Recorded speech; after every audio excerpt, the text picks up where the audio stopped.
U allura hemmhekk aħna għandna 39 każ ieħor li fiequ. U total ta' numru ta' persuni li fiequ kien issa ta' 204.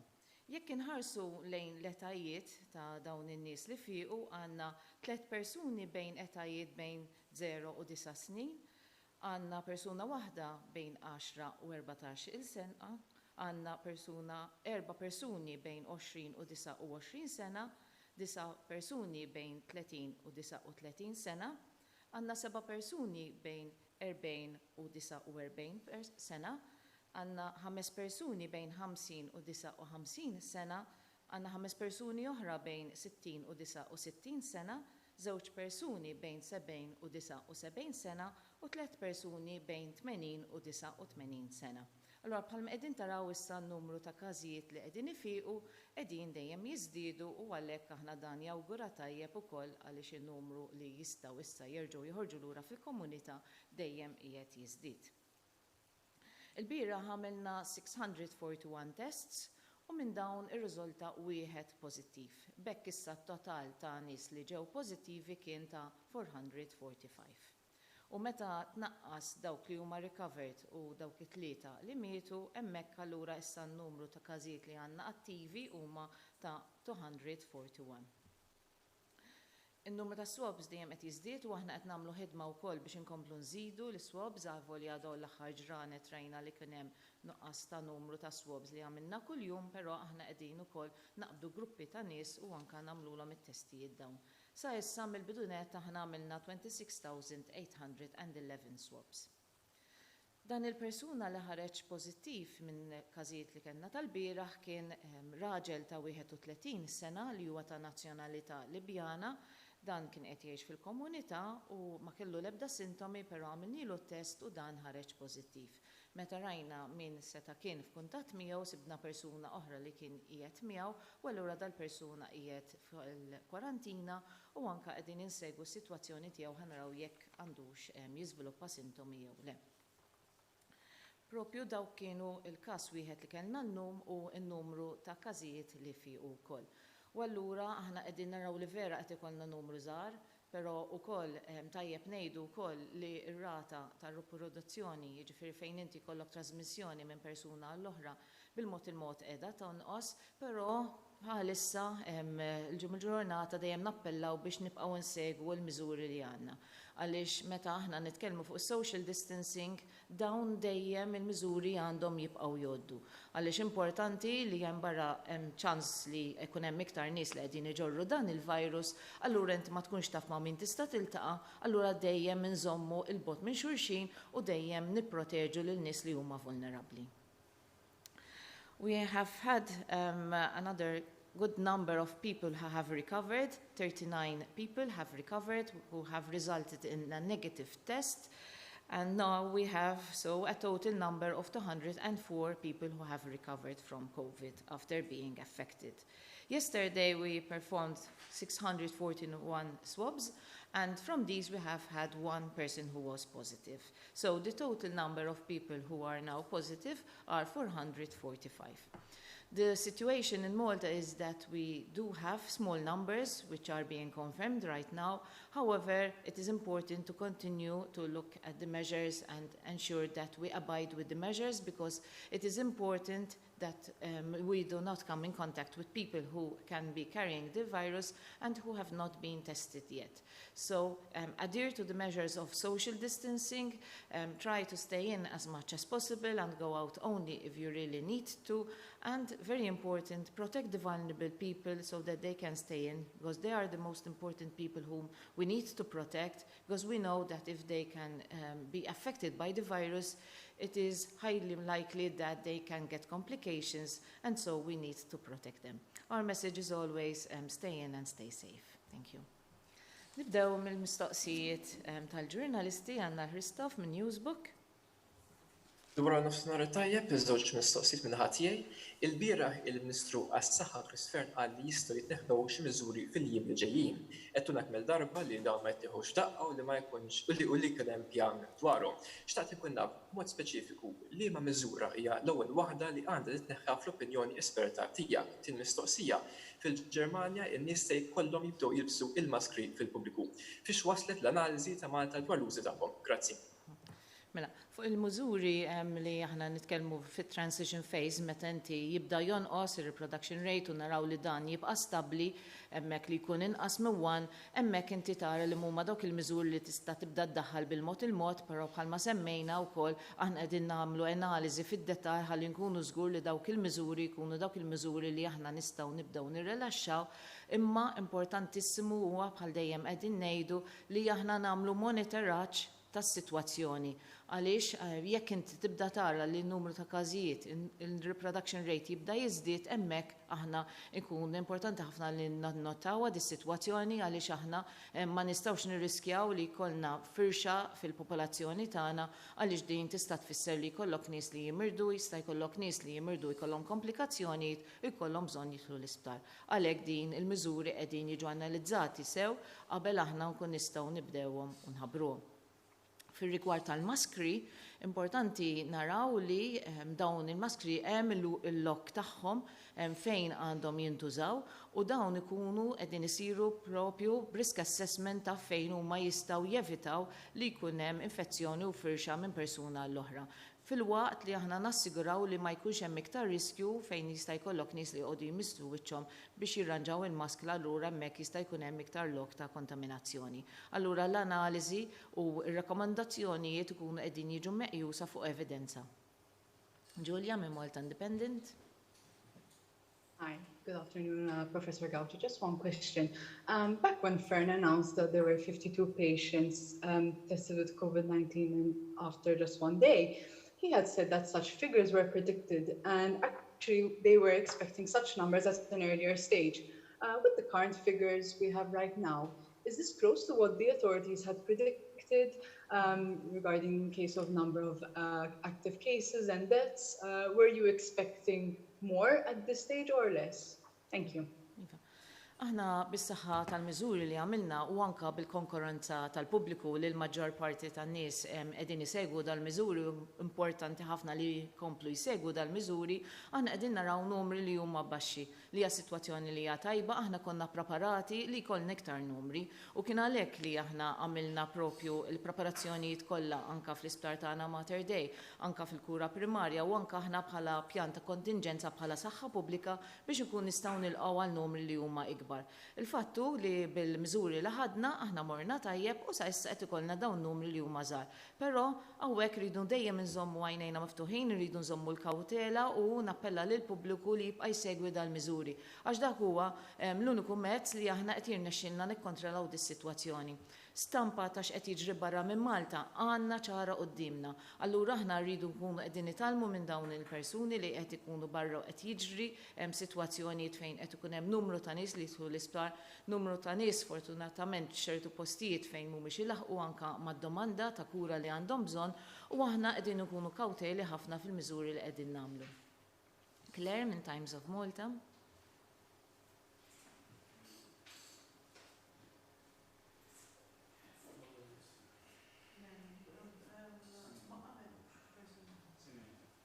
Simeone minn One News għaliex ma stemmeċ. Mistoqsijiet rrid nagħmellek rigward il-pazjenti li għadhom fl-isptarijiet, jekk forsi tistax tagħti numru ta' kemm fadal minn daw u jekk hemm xi ħadd li forsi qiegħed fl-ITU. It-tieni mistoqsija kienet dwar fl-ewwel ġimgħat kellna ġiex każi ta' fejqan li damu f'dak il-livell għal numru ta' ġimgħat. Ikollna numru sostanzjali kuljum iktar minn 10. Hemm xi raġuni partikolari dik jew isu il-virus ikun tħadron its course fil-ġisem ta' min infettat. Mela, mill-pazjenti li għandna l-isptar, aħna għandna 16 li qegħdin boffa, għandna 7 li qegħdin St. Thomas, għandna wieħed li qiegħed l-ITU li huwa l-istess persuna li għadu fuq il-ventilator però sa issa u qiegħed f'kundizzjoni li hija stabbli u fil-komplement ta' Mater Dei għandna 5. Ġifier bħalma qegħdin taraw in-numru ta' pazjenti li qed ikollna fl-isptar dejjem qiegħed jonqos. Fuq il-persuni li fiequ bħalma spjegajt, dawn ikunu persuni li aħna nagħmluhom it-test wara 14 ġurnata jew minn meta ikun ħareġ ir-riżultat li huwa pożittiv jekk ma jkunx hemm sintomi jew inkella wara li fuq is-sintomi. Hemmhekk inti da riżultat jekk ikun negattiv hemmhekk aħna jiġu dikjarati bħala li huma recovered jiġifieri fiequ. Aħna wasalna biex qbilna mal-protokoll li anka huwa bbażat ukoll fuq il-protokolli li toħorġ li CDC li hija l-Aġenzija Ewropea tal-Mart Infettiv, allura hemmhekk aħna la darba ġie stabbilit il-protokoll bdejna navalwaw il-cases kollha li kellna u ta' kuljum bħalma qegħdin taraw issa qed ikollna numru ta' każijiet li qegħdin ifiequ. Claire, Times of Malta. Good afternoon, Pros Gauci. So you mentioned earlier the rate of reproduction going down. Has this gone below 1? And on the number of tests being carried out, we see the numbers going down every day, it seems. We're in the 600 figures today. Why is this? You mentioned earlier this week that it's because people weren't showing up for their tests. But is that the only reason? Or is it the case that there's some other issues, possibly shortage of swab tests? Mela, l-R factor bħalma spiegajt issa qegħdin ninżlu taħt il-1, però qegħdin qrib ħafna lejn il-1, allura rridu noqogħdu attenti ħafna is-sitwazzjoni fejn nkunu qegħdin u anke l-miżuri li aħna qegħdin nieħdu u anke nassiguraw li l-persuni jkomplu jsegwu dawn il-miżuri li qegħdin nieħdu. Għax mal-inqas ċaqliqa jista' jkollok fejn l-R factor jibda jiżdied ukoll. Fuq ir-riżultati li qed ikollna qegħdin naraw li qegħdin nagħmlu numru ta' testijiet u minnhom in-numru ta' każijiet li qed ikollna dejjem ikun qiegħed baxx. Fuq in-numru ta' testijiet li qed nagħmlu aħna għandna konsinji sħiħa kemm ta' swab tests tajjeb, jiġifieri l-actual stikka li inti jkollok it-tajjara fit-tarf tagħha li din tintuża biex inti tagħmel it-test fejn aħna kellna diversi tipi ta' swabs ukoll u anke x'inhu użajna diversi tipi aħna sibna li l-istess riżultati, jiġifieri hemmhekk dawn huma swabs li huma konfermati li huma tajbin. Għanna konsenja li hija biżżejjed biex aħna ikollna available u anka propju fil-laboratorju aħna żidna wkoll il-kapaċità biex inkun nistgħu nagħmlu iktar testijiet u nżidu dejjem iktar. Jiġifieri n-numru ta' test li qegħdin nagħmlu huwa dependenti ħafna fuq kemm qed jiġu nies, kemm nies qegħdin iċemplulna biex aħna nagħmluhom it-test. Allura aħna hemmhekk qegħdin inkomplu bl-appelli tagħna biex in-nies li għandhom speċjalment is-sintomi iċemplulna fuq il-111 ħalli aħna nkun nistgħu nevalwaw is-sitwazzjoni tagħkom u nagħmluhom it-test ħalli jekk inkun nistgħu nieħdu ħsiebkom jekk għandhom intkom din il-kondizzjoni. Barra minn hekk bħalmet aħna qegħdin inżidu wkoll ċertu gruppi hemm ta' nies li qegħdin nagħmluhom random tests biex naraw jekk hemmx nies li m'għandhomx l-ebda sintomi imma jkunu qegħdin iġorru dan il-virus. Dan l-istrateġija tagħna li hija test. Jiġifieri aħna nittestjaw biex nidentifikaw min huma dawk in-nies. Marija, TVM? Sallim lek, professur. X'tan nistaqsik, illum semmejt fuq ir-raġel il-raġel Libjan li instab pożittiv. Fejn għadt li dan sarlu test imma ma kellux sintom, mhux taqt nifhem aħjar, allura kif tkunu tafu li għandkom tittestjaw persuna jekk ma jkollix is-sintomi. U ħaġa oħra kellna mistoqsijiet minn nies. Jekk jistgħux isiru swabs mill-bereċ għal min ma jistax isu. Grazzi, professur. Mela, fuq dal-persuna, aħna bħalma semmejt namlu random screening processes ta' ċertu persuni u dawn kien wieħed minn dawk il-persuni li għamilna random screening processes. Aħna sa mill-bidu bdejna namlu testijiet fuq nies li huma m'għandhomx l-ebda sintomi. Ħalli aħna dawn kienu jkunu fil-bidu proġett piloto, però issa żidna iktar dawn in-numru ta' nies li qed nittestjaw għandna l-kapaċità biex nagħmlura allura aħna rridu nidentifikaw kemm jista' jkun dawk in-nies li jistgħu jkunu pożittivi anke jekk m'għandhomx l-ebda sintomi. U anka aħna qegħdin inħarsu lejn sitwazzjoni fejn in-nies qed ngħinuhom kemm nistgħu biex jiġu għandna. Infatti aħna għandna propju b'ħidma li għamilna ma' Transport Malta, aħna għandna wkoll dak it-transport service li huma f'karozzi li ġew modifikati biex ma jkunx hemm l-ebda riskju għad-driver li jkun qed isuq u għal dak il-pazjent li jkun qiegħed fuq is-sit ta' wara. Dawn huma jintużaw fejn inti għandek nies li huma m'għandhomx trasport min joħodhom, allura aħna wasluhom id-dar tagħhom propju għal ħabs tagħna b'dawn il-karozzi, allura hemmhekk inti naqqast ir-riskju li inti jista' jkollok espożizzjoni. Għal nies li huma bedbound, jiġifieri ma jistgħux assolutament joħorġu mid-dar, għandna tim ieħor li propju wkoll qiegħed imur fid-djar ukoll.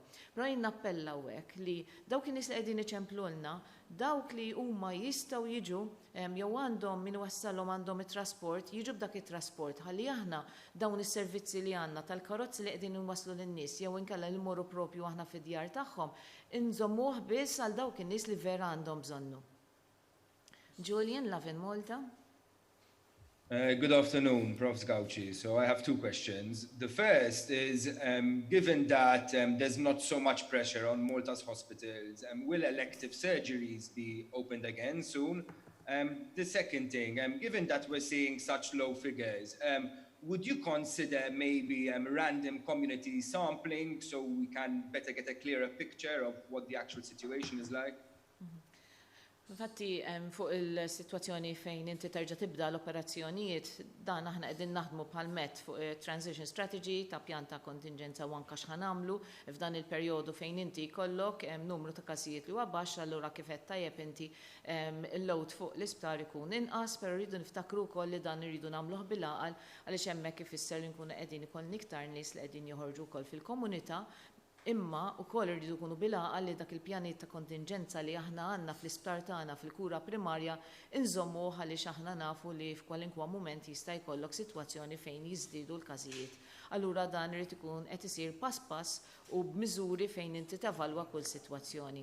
Bħalma semmejt li aħna issa li għandna iktar kapaċità għal testing ukoll dejjem qegħdin inżidu, hemmhekk aħna qed naqbdu ċertu dak li jgħidulu jsu opportunistic testing fejn inti taqba' ċertu gruppi li anke tibda tittestjahom.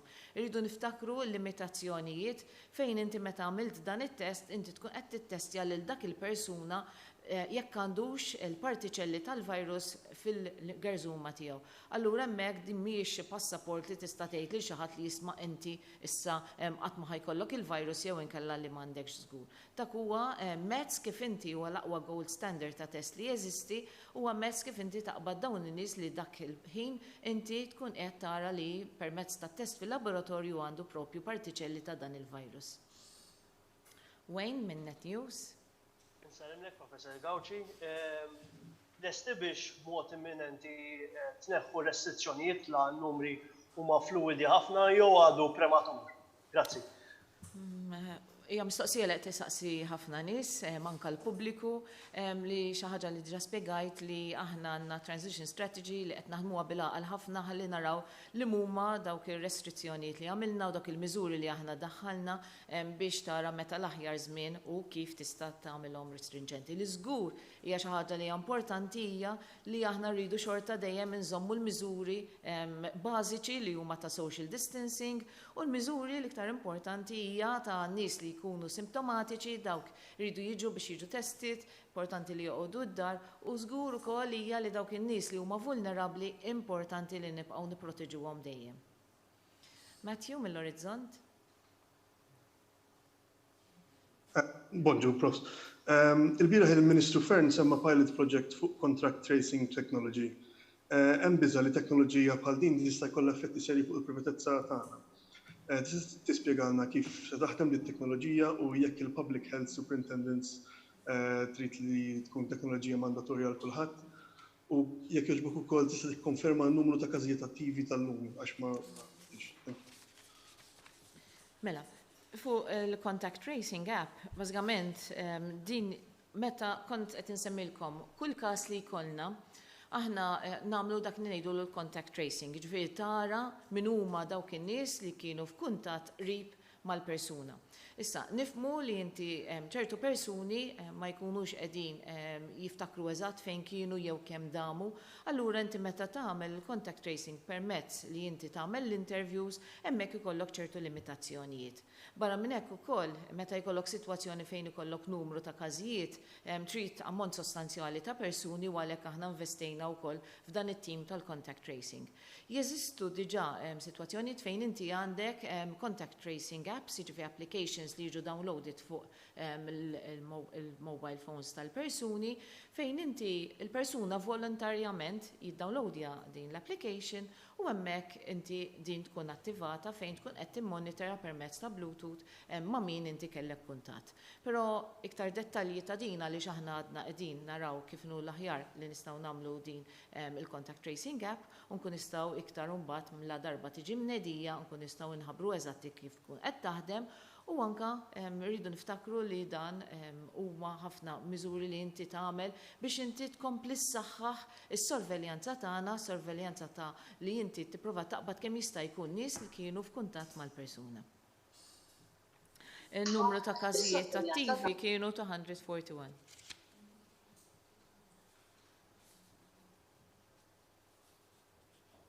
Matthew l-Orizzont.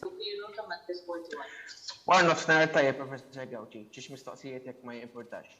L-ewwel waħda, hemm xi protokolli mogħtija li tobba fih dan l-istat ukoll il-polyclinics rigward in-nies li jbagħtu minn xi attakk tal-ażma u jkollhom bżonn nebulizer, jew kellha kif jafu aktar bħala maskra tal-ossiġenu. Huwa vera li f'każijiet bħal dawn fejn il-persuni jkollhom jagħmlu swab test ta' COVID-19 u jistennew ir-riżultat qabel jingħataw din maskra. U t-tieni mistoqsija. Minkejja l-appelli personali tiegħek għal social distancing qegħdin naraw numru ta' persuni li qegħdin jgħixu f'karavans f'sit differenti madwar il-Għawnex. F'ċerti postijiet dawn il-karavans qed ikunu marsusin jew inkella fi spazju ristret ħafna. Bħala Supretendent tas-Saħħa Pubblika tikkonsidraw dawn is-siti bħala potential hotspots għall-virus u jekk iva xi qed issir minn dan il-lat. Grazzi. Fuq nebulizers, rridu nifhmu li din hija sitwazzjoni fejn inti jkollok persuni li jkollhom attakki akuti tal-ażma li ġieli jkollhom bżonn in-nebulizer, allura hemmhekk dawk ikollhom bżonn imorru fil-kura primarja. Meta inti tagħti nebulizer dan huwa proċedura fejn inti tkun qed tiġġenera aerosols, allura dik hemmhekk inti tkun iktar perikoluża. Aħna l-ħidma tagħna hija kemm jista' jkun nikkontrollaw l-ażma tal-persuni u għalhekk inti hemm dak il-kuntatt regolari fejn inti naraw li l-persuni li kollhom l-ażma tiġi kontrollata kemm jista' jkun bil-mediċini normali li huma jieħdu. Fejn ikun hemm sitwazzjoni kun hemm bżonn iva nebulizer hemmhekk iridu jittieħdu l-prekawzjoni kollha meħtieġa biex aħna nipproteġu wkoll il-health workers. Fuq siti ta' caravans, il-messaġġ huwa importanti ħafna li inti meta ħa toħroġ trid iżżomm is-social distancing u anke li inti tkun f'kuntatt biss mal-persuni li kienu fil-household tiegħek. Nifakru f'leġiżlazzjoni li tgħid li inti ma jistgħux ikunu persuni qrib ta' xulxin sakemm fl-istess household. Importanti ħafna li nibqgħu nsegwu dan il-miżuri għaliex dawn huma l-miżuri li aħna bija qegħdin nikkontrollaw is-sitwazzjoni hawn Malta. Dawk kienu l-ġurnalisti, nixtieq nirringrazzja l-ġurnalisti tal-mistoqsijiet tagħhom, nixtieq nirringrazzja wkoll il-pubbliku li ta' kuljum isegwuna u hemmhekk nkunu qegħdin narfukom dwar is-sitwazzjoni tal-COVID hawn Malta, imma anka li aħna nirrispondu l-mistoqsijiet li jiġu minn għandkom. Nixtieq nirringrazzjakom u nappellalkom biex dejjem nibqgħu nsegwu dal-miżuri, nibqgħu id-dar, noħorġu biss jekk vera hemm bżonn ħalli jekk aħna nżommu s-sitwazzjoni stabbli. Grazzi u nsellmilkom.